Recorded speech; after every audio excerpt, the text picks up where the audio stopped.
মাঘের মাঝামাঝি সময়ে উত্তরের জেলা নওগাঁর বদলগাছিতে তাপমাত্রার পারদ নেমেছে ৮ ডিগ্রির ঘরে। সকাল থেকে কুয়াশার দাপট না থাকলেও কনকনে শীতে ভোগান্তি পোহাতে হচ্ছে এই জনপদের মানুষদের।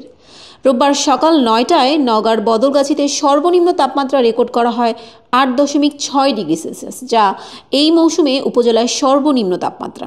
এর আগে গতকাল শনিবার তাপমাত্রা ছিল ১০.৭ ডিগ্রি সেলসিয়াস। স্থানীয়রা জানান, সকাল থেকেই কুয়াশা ও মেঘমুক্ত আকাশে উঁকি মারছে সূর্য, কিন্তু সূর্যের খুব একটা উত্তাপ থাকে না। আবার বিকেল হতেই তাপমাত্রা নিম্নগামী হওয়া শুরু করে।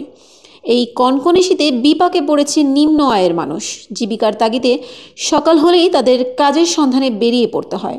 এছাড়াও এখন বোরো ধান রোপণের ভরা মৌসুম। শীতের কারণে ধান রোপণেও কিছুটা বেগ পেতে হচ্ছে। আজকে বেশ কয়েকদিন পরে গতকাল থেকেও আজকে একটু রোদ হচ্ছে। রোদের কারণে একটু আবহাওয়াটা শুষ্ক হলেও বিকালের দিকে তাপমাত্রা নেমে যাচ্ছে।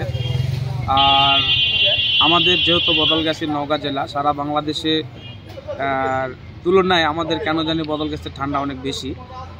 আপনারা দেখেছেন গত কয়েকদিন ধরে বদলগাছিতে অনেক ঠান্ডা ছিল এবং আজকেও তাপমাত্রা অনেক কম। যদিও রোদ উঠেছে, কিন্তু রোদের প্রভাবটা ওইভাবে শরীরের উপর পড়তেছে না, কারণ যে ঠান্ডার কারণে। আর মাঠে যে এখন বুড়ো মৌসুম চলতেছে ধান লাগানোর, আমার কাজের মানুষ যারা মাঠে কাজ করতেছে আসার কথা ছিল সকাল ৮টায়, তারা প্রচণ্ড শীতের কারণে সকাল ৯টায় আসতেছে। এই কারণেও কাজ ব্যাহত হচ্ছে এবং মাঠে যে তারা পুরো ধান লাগাচ্ছে, তাদের সাথেও আমি নিজেও দেখতেছি বা কথা বলতেছি। আমি নিজে দাঁড়িয়ে থেকেও তাদের সাথে কথা বলতেছি। তারা যে কাজ করতেছে, আমাকে দাঁড়িয়ে থাকতে তাদের কাজ দেখতে হয়।